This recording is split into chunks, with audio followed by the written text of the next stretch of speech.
On this paper, I had to write the name and the place where I'm staying, the name of the person I'm meeting and the place I'm staying. And they were wanting a name and a hotel. The problem was I wasn't staying at a hotel. I was staying with the friars.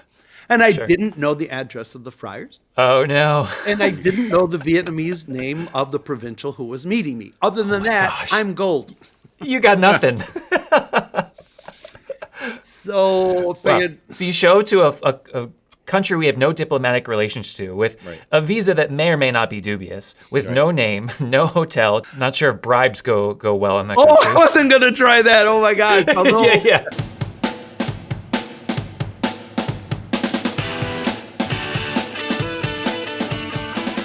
So, Tito, have you ever heard of the play Rosencrantz and Guildenstern? It's actually one of my favorites, one of the few that I've seen. Okay, so it was assigned to me in high school. I never actually read it, so you're probably more of an expert on it. But what I love about it is it's kind of like the Timon and Pumbaa, the Hamlet set to side part, where you get those side characters, and then they get to be the main characters. That's kind of what we're doing here. We get an opportunity to take a lot of the minor characters of our world, the people who don't always get the attention, and we're going to bring them on. We're going to get them to be the center of attention for once. I love it. I mean, we should definitely do it. So the friars are some characters, and we're going to start off today with a character of characters. I'm excited for this man. The two of us have known him for many years, right? We have, we've both spent time with him in Chicago, got to meet him in Gary, and, throughout the world. Throughout the world. Yes, I think it's a great way to say this man has worked throughout the world in many different countries, and now he's in a place where it's kind of the murder capital of the country. He has found himself in some dangerous, some joyful, some sad, some all over the place situations, and he is here to tell us about it. I'd like to welcome to the show Father Mike Surufka. Mike, welcome. Minor characters. Thank you. Thanks. Hi, Casey. Hi, Tito. Right off the bat, I want to know, I've heard rumors that you invented the UN. Is this true? Out of my humility, I have to say yes. Yeah, and I invented it. You see how well it's working? Yeah. Oh, my gosh, it's amazing. Yeah. So, please tell us, where's this rumor come from? Because this is definitely seriously. a funny story about you, that you invented the UN. Yeah, we've heard this from multiple people. I was looking at the League of Nations, and I said, something's not clicking right with this. Oh, you're not that old. There's got to be a fix. I'm pretty much, I went to college right after they invented fire and the wheel, right around there. And then came the League of Nations. I was just interning then, and I knew it was broken. Yeah. And after World War I, I said a giant global, didn't I tell you? All right, all kidding aside, though, you have been involved in the UN. Yeah, this is not a complete joke. Right, no. You have been involved through the Franciscans. I think you've told us a couple of stories of some really interesting things that you've done, including some places where you were sort of the guinea pig. You were asked to try things out. Why don't you tell us a little about that? Sure. The Franciscans have a presence at the UN as an NGO, non-governmental organization, just to set a little context. And I was involved with the development of that project, actually, while I was still in Simple Vows in formation at Chicago. And CTU, where we studied, had a program at the UN, an internship at the UN. So at the time, the Franciscans were thinking about, maybe we should be at the UN. Some sisters, some friars, some folks from different countries and orders. And I showed up as a possible intern to study at the UN while they were in the thinking it through stage. And so I was able to be part of the committee that put it together. So I didn't put together the UN, but I helped put together Franciscans International, which is... How old were you at the time? You said you're in Simple Vows. Yeah, 30. Wow. Oh, okay. 30, or no, 29, I think, when I first started with that. So Simple Vows, you're not a priest yet. You're not done with formation. You're not done with priestly studies. And you're thrown into this. And I'm sure you weren't just in an office building doing paperwork. You went places. Well, I went places. So after we established this NGO, I finished my studies, got ordained, did some parish ministry, and then the minister general in the head of the order in Rome was calling for somebody who could work with friars in other countries besides Western Europe, North America, to kind of get them connected to this project, because it was mostly a Western project. And the late now Herman Shaluk was the Minister General, really wanted this. So my name came up as a person who could do that. I was young, I could travel, I knew the project inside and out. So off I go. So I had an obedience to work for the Justice and Peace Office in Rome and to travel, working with friars, and then also to get them connected with UN-related projects and initiatives. So it was wonderful. I was in 28 countries in 3 years. Oh my gosh. Oh, give us some of the exciting ones. Give me like 5 or 6 exciting ones. You're going too positive. Give me the worst ones. Listen, okay, exciting, worst. It's all a matter of perspective. Oh my! Well, it was all an adventure. My first foreign trip was after being in Rome for some updating on things. I was sent to Bosnia and Croatia during the Balkan War. Oh, wow. Yeah, a nice, easy first assignment. Starting off strong. Send the young guy to war. Yeah. One of the most moving things happened there. We were in the city of Mostar, which was it's all rebuilt now. It's very beautiful. It's very, very old city where Serbian and Croatian Christians and Muslims lived side by side, but not mixed up. They had their own sections of the neighborhood, and it was a time in the battle when when the Serbian forces had evacuated the city, but they blew up all the Croatian Catholic and Muslim cultural sites, libraries, churches, and so on. So we went to go see the friars coming from the coast. They were all refugees there on the Dalmatian coast, and through Medjugorje on their way east into Mostar. And the bridge had been blown up, which was really a huge cultural shock to them. And the Serbs were gone, but the Muslims and the Croats were still there. And the friars, being Croatian Catholic, were in an old friary. And attached to the friars is a big old church. And the church had been firebombed before the Serbs left. And so it was all in ruins. And the monastery was still intact. I was taking pictures, and I creeped around the front because I wanted to see the front of the church. And the friars grabbed me and said, "No, they see brown cloth. There's snipers across the street there. They're pegging people in brown robes." So were you not afraid? I mean, I would have been terrified, hiding in the closet. They're literal snipers on the street. After they told me the snipers, then I started to think twice about why am I here. Well, what did you do there besides take pictures and potentially threaten the organization? Were you ministering to people? Were you feeding people? No, just being in solidarity with the friars, because there were 3 friars who were still there in the monastery, in the basement. And huddling down as shooting was going on around them. So we came during a lull in the shooting and brought them some messages and some packages and things. And go down on the lower level, and there was this big dining room table, and they had some candles and some sandwiches and some pickles and some fruit and some slivovitz because it's Croatia. And I said, "This is really nice here. You're in a war and everything, and you make this so nice." And they said, "Well, we don't get many American visitors." So even in the midst of war, we're privileged. Yeah. Well, and why is it that there's always like this sense of hospitality?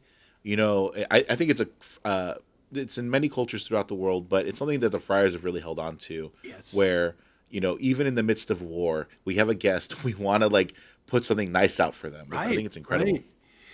We're having this, stuff, and there's some sandbags in the basement windows, and I hear shooting outside, and I know what shooting sounds like. I worked in the inner city, and I know what that's like, but it's pretty close, and as the shooting's going on, the doorbell rings.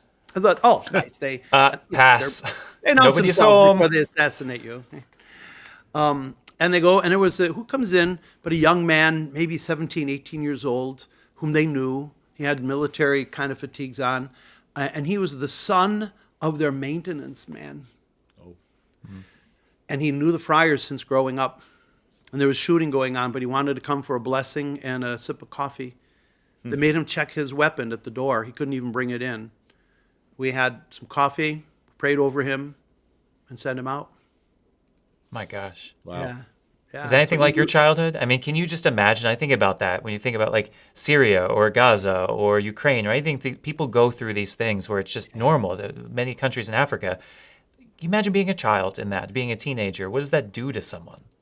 I mean, I personally can't imagine it, and I can only assume that shapes you permanently, really and only with grace can you shape that into something positive. I think Right. only through grace can you really turn that into like, how do I make the world a better place? Because it can very easily bring you down. And it's really important to listen to their experiences. As ministers in general, and you guys know this already, you've been working long enough, you know that if we come into any kind of pastoral situation assuming we know everything about something that we've actually never experienced, the best thing is just to shut up and listen to them. I asked the friars as we were getting ready to go, I said, you have a car. In a couple of hours, we're going to be safely on the coast once the shooting subsides, and you're going to stay here. Like, why don't you come with us? Why don't you come? And they gave such a powerful answer as a friar. This really impressed me. From then on, I think this is what Franciscans, like when we're at our best, they said, because the people here can't leave, so we're going to stay. And they stayed. Yeah. It reminds me of a movie, I forget what it's called, something with dogs, killing dogs, shooting dogs, dogs at the gates. It's about Rwanda. It's nothing about dogs. But there's this situation where the Catholic Relief Service is there, and there's this Catholic priest there, and they're bunkered in this safe place, but the enemy is all around them. And the UN decides, well, we can get you out safely. Right. And the priest says, where would I go? How could I leave my people? These are my people. They can't go. Right. And the one guy leaves, one guy doesn't. And I just, you put yourself in that situation, what would you do? Right. And the line that I thought was really great was, he says, yeah, I found God in these people, and I'm afraid if I abandon them, I'll never see him again. And it's like, oh my gosh, incredible, these virtues that missionaries and the friars and wonderful, just good people have. Right. So you had this harrowing experience, you have bullets flying past you, you're in this war-torn place, and then you went to the Minister General and said, I'd like to go back to America, right? No, 25 more countries? Yeah, a few more to cover. I went where I was invited or sent to say, go talk with the guys there and meet them. And it was exciting, the reception that friars had to the idea of being at the UN and working for peace. And speaking out on behalf of the poor and for human rights, for the environment. In fact, people at the UN would see me coming, and they said, well, it's about time you're here. You know what city the UN Charter was signed in? No. If you said Brooklyn. San Francisco, you'd be correct. Well, I did not. the city of St. Francis. The UN was born. There we in go. the We city of founded St. the UN. I'll take it. Okay. Yeah. So there was, I could go on with all kind of stories that still have very powerful meaning for me now. I was asked by the Minister General to go to Vietnam, which in 1994, I think it was, 94, 95. I should have looked at my logs since it gotten into exact, but I mean, it was only 20 years after the Americans had left Saigon. And in the U.S. at that time, if you just say the word Vietnam, people get like a little shiver. It's just a word. Yeah, that's not Vietnam today. Right. No. Not the tourist-friendly Vietnam. And it was a lovely country when I was there, and so I didn't know why he wanted me to go. I was in Bangkok, Thailand. I was working on something there, and I had a long time there. And the general said, "Well, if you get a chance to get a visa to go to Vietnam, why don't you go? Because you had to get it from outside of the U.S. We didn't have diplomatic relations." I said, "Okay, I'll If go you to just a happen to country." find one lying around. No, here's the visa. Let's put this Vietnamese visa in my passport. We had no embassy in Vietnam at the time. You and Jason Bourne with all your other identities going around different countries. Yeah, I had a couple of beers with Jason. That's another podcast. Okay. So you go to Vietnam. It'd be like, I'm trying to think today, like going to Afghanistan today, where, like we're not actively at war, but, we're not exactly going to visit. Right. Not exactly welcome. You're going to this country. I'm going to this country, and Americans still were a rare sight at the time. And so I get to the airport, and I'm supposed to show a visa paper that I was supposed to fill out. And I had already gotten my visa. I had to do another paper, and on this paper I had to write the name and the place where I'm staying, the name of the person I'm meeting and the place I'm staying. And they were wanting a name and a hotel. The problem was I wasn't staying at a hotel. I was staying with the friars. And I Sure. didn't know the address of the friars. Oh no. And I didn't know the Vietnamese name of the provincial who was meeting me. Other than that, gosh. I'm gold. You got nothing. So Wow. figured, So you show to a country we have no diplomatic relations to, with Right. a visa that may or may not be dubious, with Right. no name, no hotel. Did you have any money? Did you have any way of contacting people? I had American dollars. I had no Oh, well- Vietnamese money. That sells. Yeah.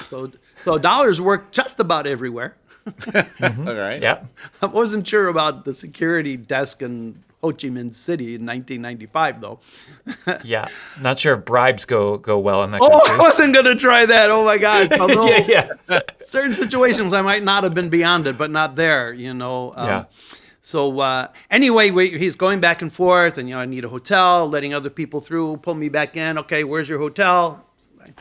Sorry, trying to be smiley and not like the angry American, the indignant, entitled American.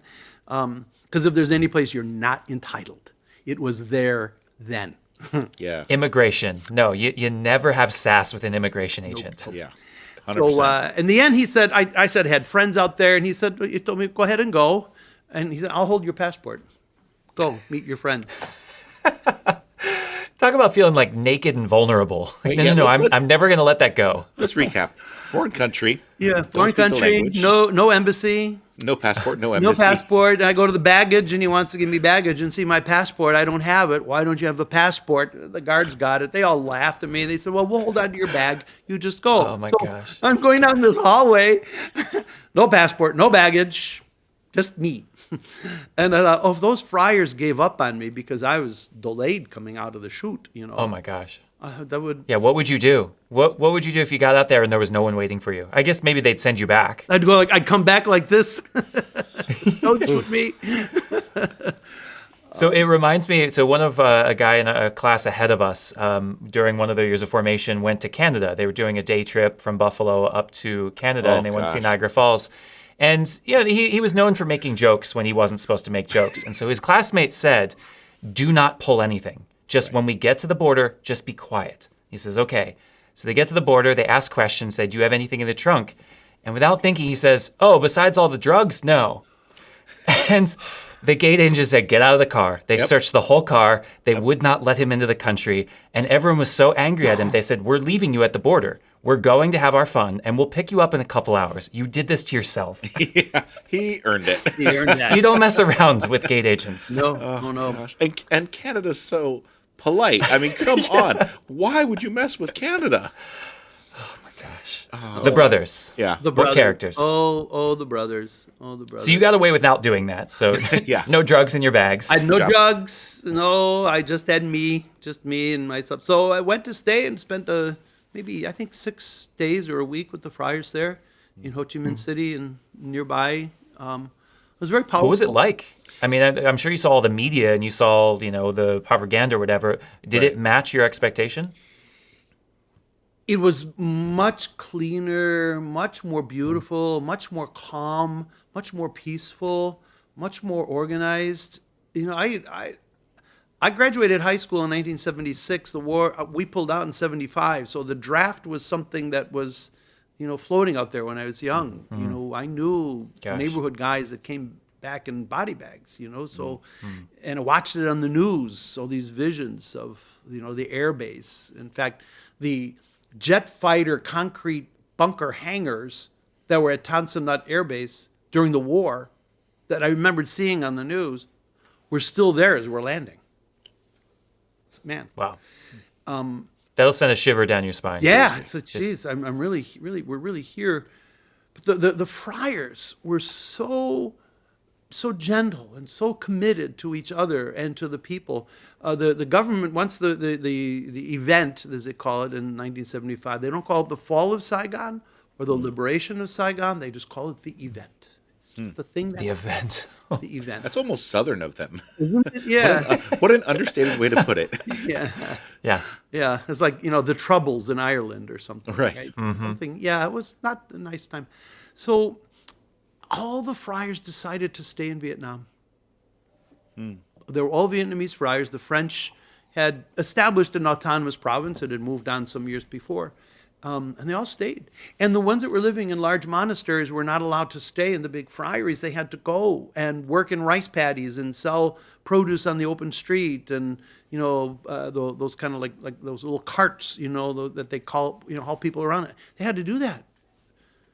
And they weren't allowed to wear their habit. They couldn't celebrate Mass in public unless they were in a parish. It's another story. But and I remember saying to them that, you guys could have left. And you stayed. And sometimes when my life is hard, my life as a friar, I'm disappointed in the brothers, that happens. Ministry isn't working out the way I thought it should. Things happen. But not that things never happened to me. And they stayed.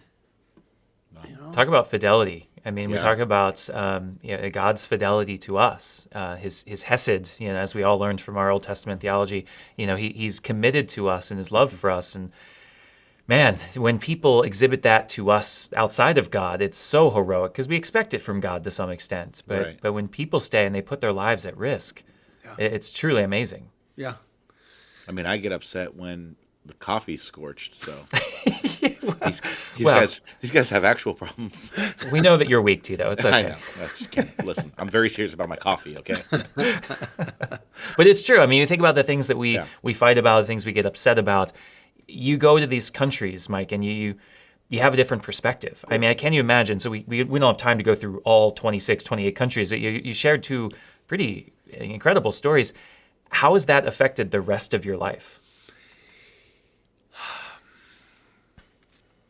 First of all, when the assignment ended, which I didn't know how long if it would be extended or what was going to happen, some part of me was hoping to make like a life of this for a while, and but there are other factors involved, and I remember praying to the Lord when that renewal time was coming up, saying, if I can't continue in this ministry, it goes a different direction, and I go back home, I will, for the rest of my life, never have anything to complain about.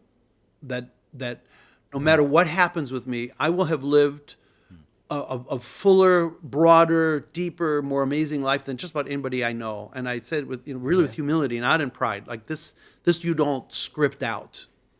Just saying yes to things that come one's way that seem kind of strange sometimes, but if somebody sees something in you that they think maybe you might put to some use, and you just kind of go, and so that's one. Like I'm my life is a life of gratitude. I always been kind of a happy person anyway, but wow, after that, it's like, Lord, whatever you do with me now, is fine.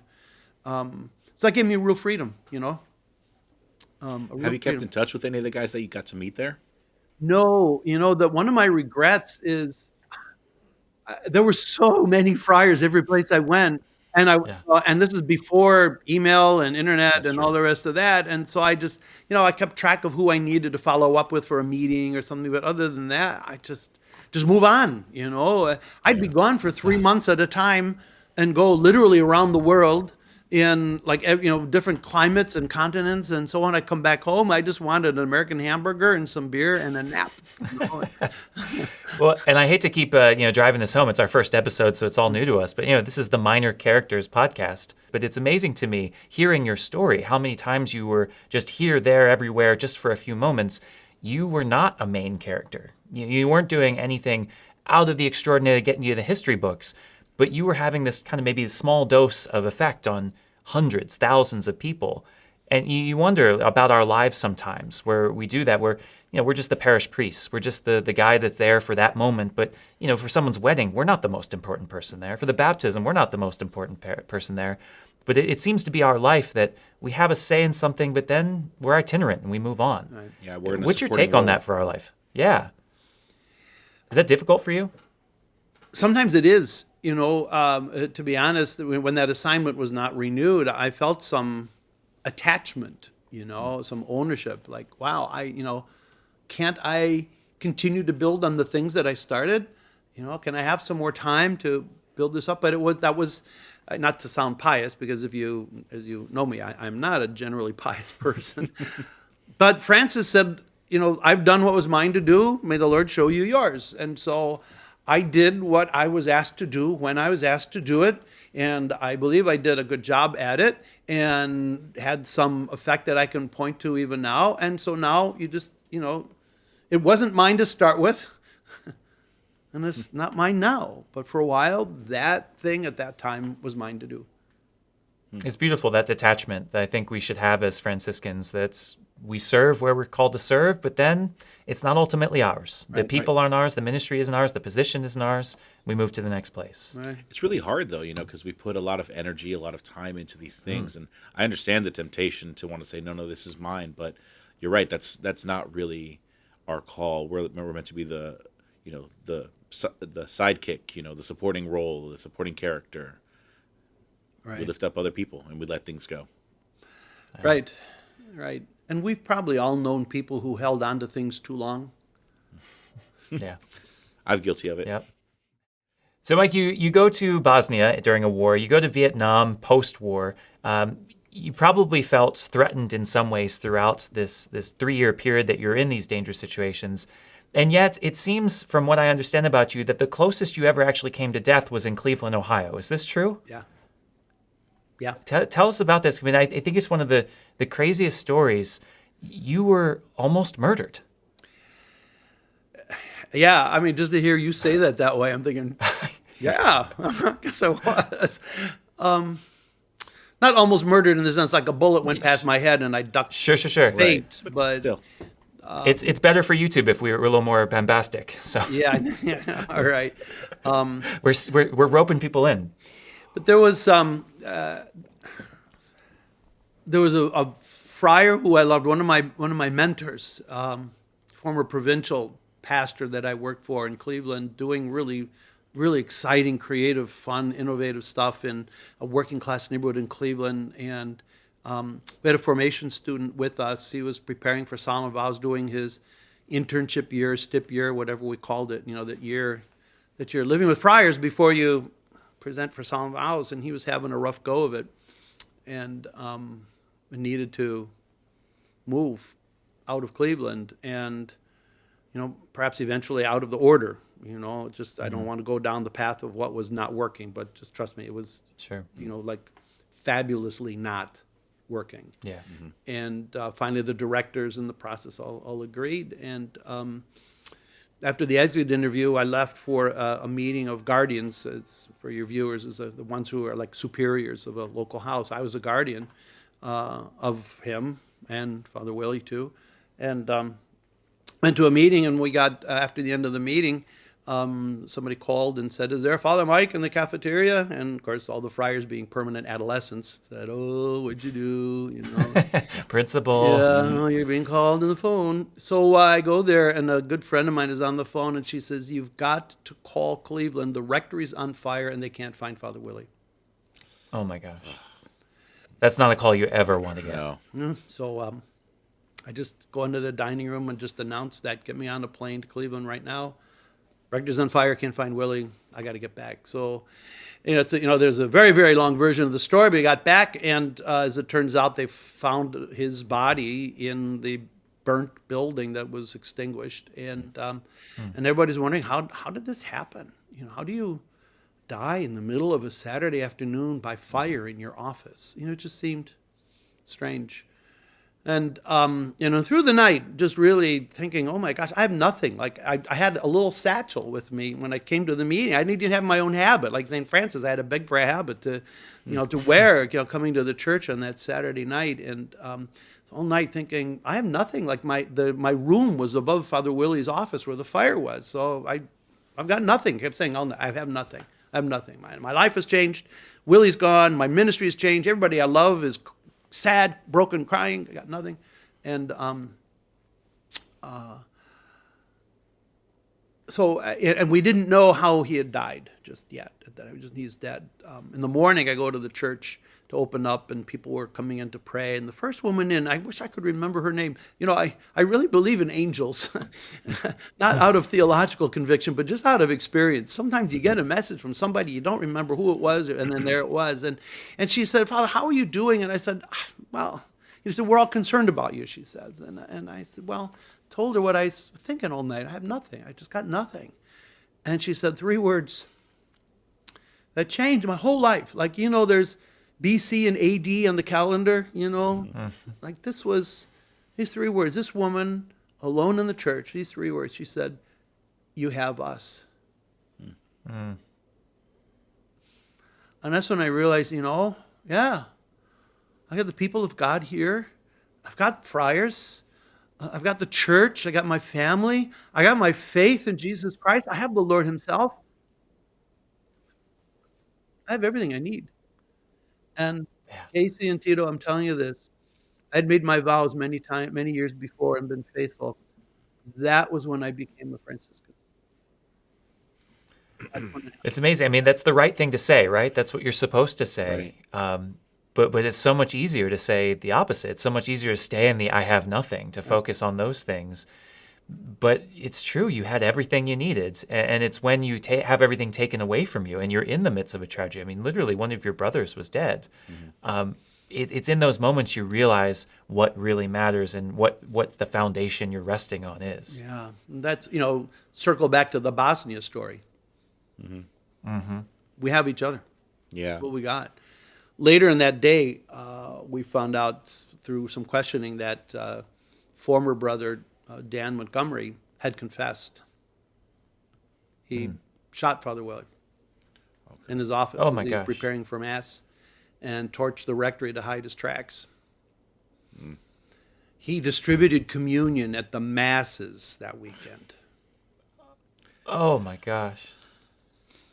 I mean, I don't think I knew that part. I knew it was a former friar. I knew it was someone being dismissed, and a lot of burdens there. But to murder someone and then go distribute Mass. I mean, very rarely have I taken Paul's admonition or whatever. You drink condemnation upon yourself, when you receive the Eucharist. But like, there are some irreparable harms that you do when you say I'm with Christ and you're very much not. Yeah.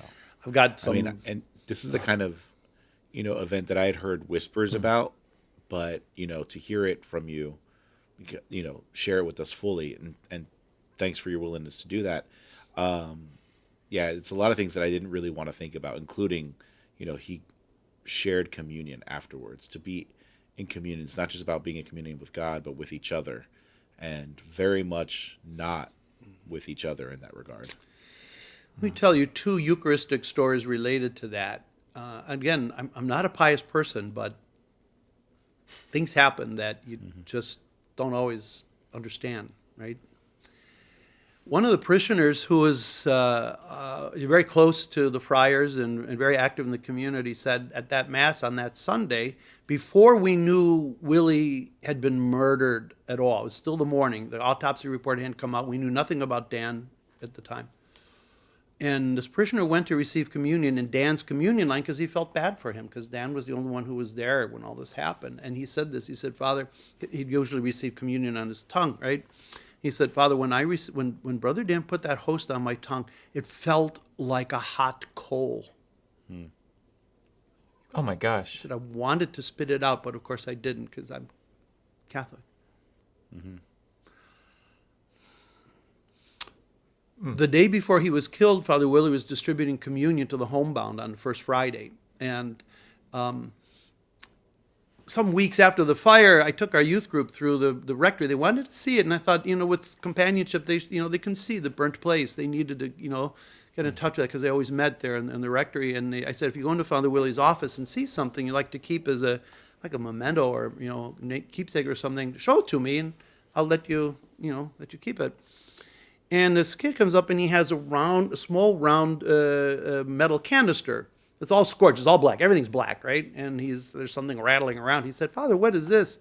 I looked on the top. There was an etched cross on this small metal canister. It was a pyx. There was a Eucharist in that pyx that he forgot to bring to the tabernacle. Father Willie died in the presence of the Blessed Sacrament, and the burning that happened to his body happened to the Eucharist in the pyx. Our Lord is with us, and he walks before us, he walks with us, walks behind us everywhere. You have us. And he suffers and died for us. You have us. That's right. So later, when I found out later that Dan had confessed, And then they started looking at some of his I mean, were you angry? I mean, what was your first reaction when you heard that? that he had confessed. Yeah. Yeah. Strangely, I felt relieved Okay. because we didn't know. Right. We didn't know what happened and how it happened and who did it. I mean, I'd already gone through so many layers of grief. He kept saying, "How could it get worse?" But I remember thinking, if this had been some knucklehead from the neighborhood who had done this, it would have been a powder keg. It would have been just uncontrollable. And I remember saying to the bishop and the mayor when we knew that Willie was killed, but not who did it. I remember it was just the three of us in the living room, holding hands, praying. And I said, God help this city. God help this city if it's somebody from off the street that just did this. But a brother killing a brother, this fratricide, where does this happen? And he wanted to kill me. Cain and Abel. We looked in his journal, they had police read his journals and everything, and I was the one he was after. I just wasn't home.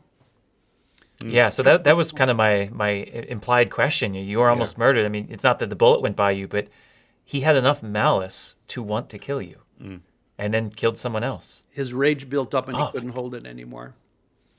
I won't tell So you. you I feel won't tell you relief. what he said when he pulled the trigger, but Yeah. it's in his confession. And Oh, yeah. so Willie, So you felt relief at first. Do you feel relief when you hear that you were the target? by that time, I was like beyond being surprised. Like, of course, I was the target. I was not surprised at all. I was the guardian of the house. I was his supervisor. Willie took my bullet, but we both did the right thing for the order How so? and for the church. We did the right thing. Yeah. So then, after that, this is a whole. I should write a book about this too. But now how do we? As we're preparing, we don't know when the funeral's going to be.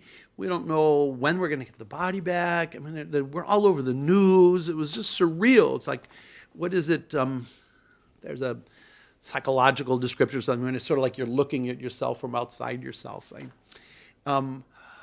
But then, the day after the announcement, it was on the news and everything, and a woman was in the church, lots of people in the church praying and talking, and she comes up and she says, "Oh, Father," and I didn't know who she was. She wasn't a parishioner. She says, "Father, have you forgiven Brother Dan for what he did?" Oh, my.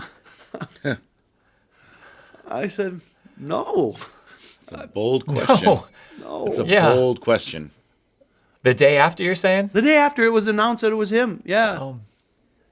Oh, my gosh. Ugh. And So had you? no. Is that- Yeah. No, I had not. Oh, no. And I told her, I was honest with her. I could have finessed it, but, everybody's kind of vulnerable. It's kind of speak your truth from your heart. And I said, no, I haven't. And she got angry at me. She was really, really angry at me. She said, "You're a priest. Don't you pray the Our Father? Didn't you pray the Our Father today?" Ooh. Oh, my gosh. Talk about another angel. Yeah, Another prophet in your maybe a midst. different kind of angel. I don't know. Different kind, a for different sure. Gabriel. Yeah, Gabriel with attitude. I like the first angel better. This is Michael with his sword. Seriously. Yeah. I said, well, yeah. She said, well, don't you believe you're supposed to do that? I said, well, yeah. And what about the prayer of St. Francis? Don't you pray that prayer? Yeah. And I was angry. I didn't say anything to her, like how angry I was. I was feeling like, how dare you Right. come into this place and of all people to say that to? Like, do you realize that I have a heart that is just ripped in shreds right now? Yeah. And this is how you come at me? I understood where she was coming from, but but guys. But it seems to me she needed something for herself too. Yeah. She was looking to the priest as the sign, like, we're all angry. If you can't forgive, then none of us have a chance. Yeah. I don't know. Reading into that, but I do think sometimes people hold us up as the holy men and women, and if we're not the example, I think people struggle with that. But as you, I think, are rightly experiencing, the right example is not to quickly forgive the moment something happens. You have to grieve. You've got to work through something. You've got to even just get the facts. Yep. Within 24 hours, how can you possibly just say, "Oh, I'm over it"? Right. I think I would have given you a reasonable amount of time 5 years. 5 years. 5 years later, I would have asked, have you forgiven him yet? Yeah, have you? Yeah. Tito's Gosh. still holding on to a grudge of a guy who threw away his cake, but 15 years ago. Don't We'll get you to that love in bringing another that episode. up? You love bringing that up. Now that's a grudge worth holding on to, Tito. I would right. cling to that one. To be fair, it wasn't my cake in the sense I was going to eat it. I made the cake. Oh, Yeah. For then the you're house. entitled to 10 years for that one. Sure. Oh gosh. There's somebody. So how did you respond to this then? Well- Did she open your eyes and say, "Oh my gosh, you're right," or did you're like, "No, absolutely not"? I mean, what did you do with this? She was right. I mean, it's possible to be correct and wrong, but she was both correct and right. Like as a public religious, as a vowed person who committed my life to the gospel, at a certain level, she has a right to expect that I'm going to be a man of the gospel. And that's what she was looking for. But I'm a man, I'm a human being with a broken heart committed to the gospel. Yeah.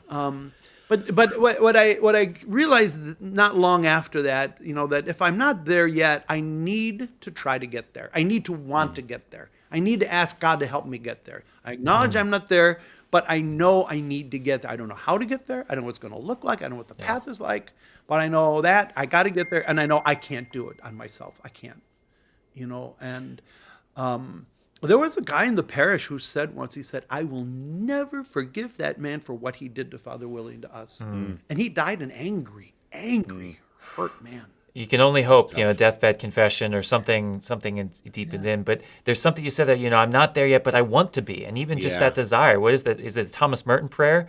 Even if my desire to please you pleases you, even if I'm not on the right road. Right. Sometimes you just got to go to confession and say, I'm sorry, I'm not sorry, because there's something that I should want that I'm not quite there yet. Right. So a long journey. I mean, it took a while, to some work. Somebody had given me, like the next month in January sometime, a gift at Christmas time, a book written by Father Robert Schreider, who's very famous for his work for reconciliation, and he had come out with a book a couple of years before. He was one of my professors. Maybe you guys had him too. At CTU, very well known in work in reconciliation. And I started reading the book, and it was all about Bosnia and apartheid. And I'm like, I was mad. I took the book. I said, "What the heck does he know what I'm going through?" And I threw it on the floor next to my bed, and it stayed on that spot on the floor until September. I didn't touch it. This guy doesn't know what I'm going. What does he know? You don't know me. You don't know me. I've been there. Yeah, send me to Bosnia. I can handle that. But anyway. So finally, I took a private retreat in September. I just needed to, and I took that book and I worked it through, and I realized he was onto something, and some of the dynamics that he describes, and it's called Strategies of Reconciliation. It's available, and he walks out some of the dynamics about how to forgive. How do you do this? There's something interesting there because there are two different words there. Reconciliation, forgiveness. They're interchangeable sometimes, but they're not always the same, right? Right. No, they're not. He lays out a way of looking at it. He says the first step is reconciliation, where we become reconciled to a fact. Okay, we forgive people, but we're reconciled with a fact. The fact that this terrible thing happened. That I am not the same person I was before it happened, and I will not be that person again. You have to be reconciled with the fact that that is true for you now. Reconciled with the new reality. Reconciled with the new reality, and so that I'm just simplifying a longer process, but he said forgiveness happens as a gift. It doesn't come on your own terms. You have to do some things to prepare to receive it, but it is a grace, right, guys? We learned this in seminary. Yeah. It's not something you can force. No. Nope. And every gift is given on the terms of the giver when the recipient is able to receive it. And yeah. I think Pope Francis has talked about this a little bit in Fratelli Tutti and a couple of his other documents. Obviously, it goes back farther in our tradition, but the sense that forgiveness does not mean that I condone what you did, or that I endorse it, or that I'm okay with it, or that we can go out and have a cup of coffee, because that may never happen. Right. It simply means that I'm not going to let you hurt me anymore. That thing that you did, I'm going to let go of it in my heart. And I'm going to let it up to God. God's going to handle this, but I'm not going to hold that grudge. Because I think when we have resentment sometimes, I forget who said it, maybe it was Desmond Tutu or Nelson Mandela, but it's like drinking poison and hoping it kills your enemy. Right. It eats us from the inside out. Right. And forgiveness is about me. It's about me letting go. It's not about you. Right. Reconciliation is ultimately about something a little bit different. But it's just simply, I'm not going to let this hurt me anymore. Yeah, exactly that. He says forgiveness is something you don't like will in a moment. Like as of now, this point on this day, I forgive you or this person or whatever. Yeah. But it's more like you realize that the hurtful thing no longer has power over your life. Right. Exactly. You look at your life now and you say, I hate the phrase move on because it's so shallow sounding, but I know it's meant by it. Like I am no longer held to the power of that hurtful thing.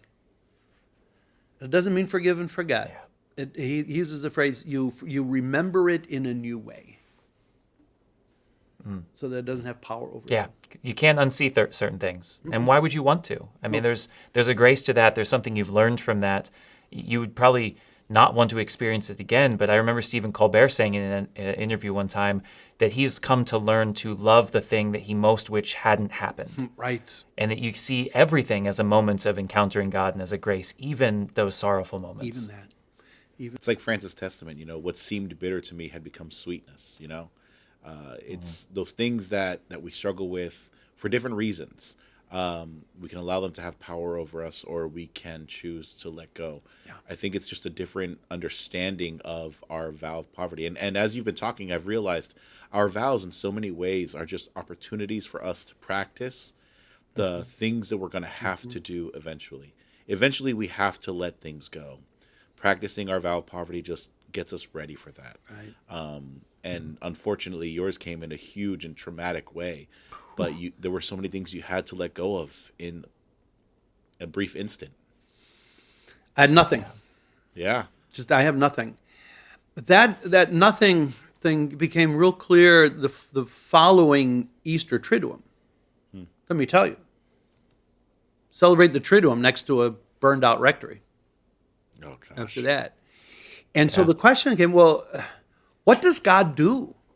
The people who suffer often ask, well, where's God? How come God doesn't fix this? What is he doing? Is he paying any attention to us down here? And I realized, I guess I knew, maybe read an article or a spirituality book or something in this direction, but to really experience it, God is with us in our powerlessness. When what God does is he makes sure we're not alone. And that is transformative. Talk to somebody who's been in the hospital for a while. They know who visited them. That one of the hardest things about being sick, like really sick, is nobody knows what I'm going through. You learn that in pastoral theology, right? Never tell somebody I know exactly what you're going through, right? You don't. And so one of the hardest things about suffering is it's like nobody knows. Nobody knows this. But Jesus does. Yeah. And his power is revealed in his choice to become powerless so that we're not alone. That's the power of God. All right. So, we've talked about Franciscans International. We've talked about your time in Cleveland. And, you have continued, I think, to answer the call of going where you're needed. And you now find yourself in another interesting location. There's something about there's something about cushy danger. Location now. I think you like danger a little bit because there's something about it that you're drawn to. Where are you now? I'm in Gary, Indiana. Oh, yes. You know the song. What a posh That's place. right. It's amazing. Yes. I grew up around here. I never expected to be assigned close to where I started, but here we are. And I was at another parish assignment here in the diocese. Friars have been there for a while, and the bishop at that time, looking at the situation in Gary, where there had been 18 Catholic parishes, and now there are 4, and there were 14 Catholic schools, now there are none, and Gary as an abandoned city. He said, this is a quote, he said, "I can't have the Catholic Church be another institution that abandons the city of Gary." And so he approached Yet another theme. another theme, huh? The people with us. With us. Yeah. We're not alone. They can't go, we won't go. That kind of thing. So, so conversations happen. How it does in the order. I said, talk to my provincial. They talked, and then he left the diocese, and then it came an opportunity to not the provincial, the bishop. He was transferred. Yeah, the bishop. Yeah, He said, "Get me out of." No, he's moved. It happens, and so in the meantime, this idea was floating out there. Would Franciscans be interested in coming to Gary as missionaries? As missionaries. Like, this is not a matter of sustaining an established church. It's a matter of rebuilding a church that had been emptied through economic factors, race, crime, decay, just name it, right? And so we said yes. Yeah, let's go to these churches, and not just to the churches, but from within the church to be in the community. We're not just taking a tough assignment, try to be heroic or something, but to say, all right, the city used to have about 250,000 people. Now it's down to about 70,000. Oh my gosh! But it's still 70,000 people. Yeah. But 70,000 people with so much boarded up and so much abandoned, and not just the buildings, but people have been abandoned. Yes. There are between 10 and 13,000 abandoned structures that need to come down in this city. Wow. I just watched a TikTok of this guy who went to Gary, and he's a guy who likes to kind of just go to the abandoned buildings and kind of break into them and explore them.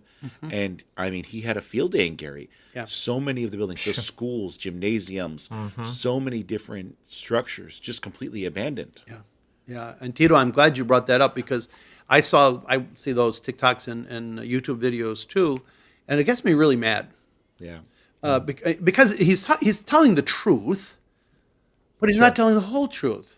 Right, of course. About 7 blocks away, there's an old Gothic Methodist church that had been abandoned, and it's crumbling. And everybody takes a picture of City Methodist Church. It's right off the main street, and there it is. And true, it does exist there, and it is crumbling, and it's abandoned and everything. But 7 blocks west is the cathedral where I live and serve, which is cared for, vibrant. This year we're going to have 10 baptisms. Nice. Okay. Now that is also true. Yeah.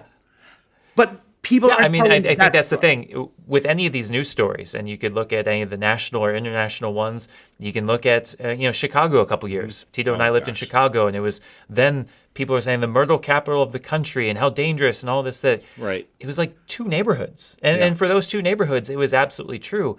But for everywhere else, it was business as usual. Life was good. Things were going on. And so I love to hear that you're there, that you have an experience of Gary that is a positive one. Yeah. That you're there with people who have extraordinary things going on. So tell us, what are the things that you love about Gary? Well, first of all, there are 4 of us friars here, and all of us chose to be here. So, and that means a lot to the people. Like, you chose to come here. Like, nobody chooses to come to Gary. Everybody leaves Gary if they can. We chose. We're called. What I like about Gary, it's got a fascinating history. I'm kind of a history buff of sorts. I mean, not degreed, but I love history. But the hope and resilience of so many people who are saying, this is my community, this is my city, and I'm not leaving.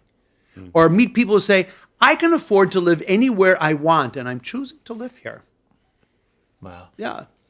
Or nature. You drive, if you've been through Gary, like anybody who has any physical encounter with the city of Gary, they go through it on the toll road. Yeah. Right. And you see the steel mills and the belching smoke and the refineries and the railroads and all this, and you think, nothing in you says, let's get out of the car and see what's around here. Right. Let's roll down the windows and unlock the doors. Yeah, good thing we got filters on this car. And yet, there is physical beauty in this city. There are rivers and parks. There's an artesian well with pure water that just bubbles out of a spigot you can go and get anytime you want. Dunes, the Indiana Dunes National Park abuts the city of Gary. Part of the park is in the city of Gary. One of the most beautiful and unusual natural formations in North America. It's here too. There's a lot of pride in certain ethnic traditions that are still here, and people are just so hungry for some signs that they're not alone, trying to find each other, and then without, so we're not the only churches that are open here, of course, but those moments, and people are able to recognize that. We're in a neighborhood that used to be tougher than it is now. I mean, to be dangerous, you have to have people around you. There's a lot of empty houses around us. But because of what this church stands for, it's never been vandalized, broken into, busted window, nothing. Now, I say it on a podcast, and all of a sudden people say, "There." Yeah, exactly. But, I think Pope Paul VI's line is true. If you want peace, work for justice. Yeah. And I think when people see that you are with them and you walk with them and you care for them, they recognize that it's not just someone else's, it's theirs. Right. They take ownership of it. And it makes me think, we have parishes that have 4,000 families. We have institutions that reach thousands and thousands of people, places that would get you far more acclaim than what you're doing right now. But there's something to the small, it's something to the intimate, there's something to the broken, that simply you having presence there, it might be having more impact than a parish with 50 baptisms. Do you ever think about that? Like, man, I could be doing so much more. Actually, I do, but you know what, Casey? I'm in the place where I'm doing this so much more. I see what, and not just me, but all the friars that are here, we all see ourselves as part of something that's making a difference in a way that maybe only Franciscans can do. I mean, I'm not trying to brag, but I mean, we go where we're We are. We're bragging on your behalf. Yeah. And where we're called. I remember saying to my provincial before he assigned me here, he said, okay, kind of in a nutshell, what is it in you that's, bringing you to this? And I said to him, his name's Father Jim Gannon. I said, Jim, I've always gone where I was sent. Even if I didn't want to go, I always went. I'm asking you to send me where I'm called. I feel called. Every night, I go out in the little courtyard that's out here, and not in winter, but when it's nice, I sit on the courtyard and I say, Lord, thank you for sending me here. Thank you. I don't know exactly always what you want me to do here, but I'm in my 4th year, and there are some saplings growing that weren't here before, and thank you for that, and help us find ways of nurturing those saplings and see what grows. Things that will continue when I'm even older and dead and gone. I hope that those saplings become trees. That's what I want to do at this time of my life. Yeah, I mean, you think about how many people in the world would say, thank you for sending me to Gary, Indiana. But, I think that's our charism. And not to say that all of us would do it, but there's something about going to the lost, going to the overlooked, going to the places that other people don't want to go to. And it's not we go there simply because people don't want to go there, but we go there, I think, because our Franciscan spirit can see the beauty in those things. Yeah. Do you know who had a real gift for that was Father Juan Turcios. You guys know him. You were in school with him. He was assigned here. Oh, our people will understand Juan soon enough. We'll get him on the show. He should be on this podcast too. His first assignment was here as a deacon and priest, and he would go out for a walk, and he'd come back and say, "Mike, it is so beautiful here." Yeah. And he had a way. It's so beautiful. Oh, so beautiful. Yeah. Did you know there's a river? I'm thinking, I hope you didn't go in it. Don't go in the river. But he went kayaking and hiking down trails, and he would find all this beautiful stuff where everybody else would see only what's the ugliness that's there. And he had an eye for the beauty of the city. He took a bunch of young adults on a walk. I said, take a walk with Father Juan on Saturday morning. They're like, where? I said, through Gary. Yeah, I go through this thing. See, if only we could all see the world through the eyes of Juan Tercios. Yes. How about it, huh? He really does have a gift for just finding the beauty, seeing the beauty in the things that most of us either despise or worse, just overlook in general. We don't even notice it. Yeah. Yeah. This is Well, Mike, we want to thank you for coming on, being our inaugural episode here. So many more stories to share, but your reputation preceded you and the things that you've done. You've been a wonderful brother to get to know and one to have on our show. Tito, any final remarks for this illustrious friar of ours? I mean, I just want to say thanks. You started off at FI, Franciscans International. I actually hope to work there one day and to do some really good advocacy work. So your story has always inspired mine. So it was pretty obvious for me that we would. It was pretty obvious for me that we would just start with you. I appreciate having you here. Thank you, guys. And listen, I want to say to you, as an older friar looking at the work you guys have been doing, thank you. Thank you. You're doing things that we can't figure out or wouldn't come up with, and you're reaching people that wouldn't be reached otherwise, or are being reached by other things that are not helpful or healthy, and you're doing that. And on behalf of older friars like myself, we're proud of you. You should know that. Thank you. Well, thank you. We'll know that we will always be with you as you are with us, because that's what it means to be a brotherhood. That's right. Keep it up. Thanks, guys. So what a guy, Tito. Yes. Honestly, one of the best. Well, and it's just crazy. I mean, we just tapped into just a drop of it. I mean, when we talked about 26 countries, I kind of wanted to hear about the other 23 of them, 24 of them, the places he's been. I can only imagine. And that's, I think what we're trying to do here is just show the extraordinary things that guys do that most people don't know about. Yeah, and we're just really bad about hyping ourselves up.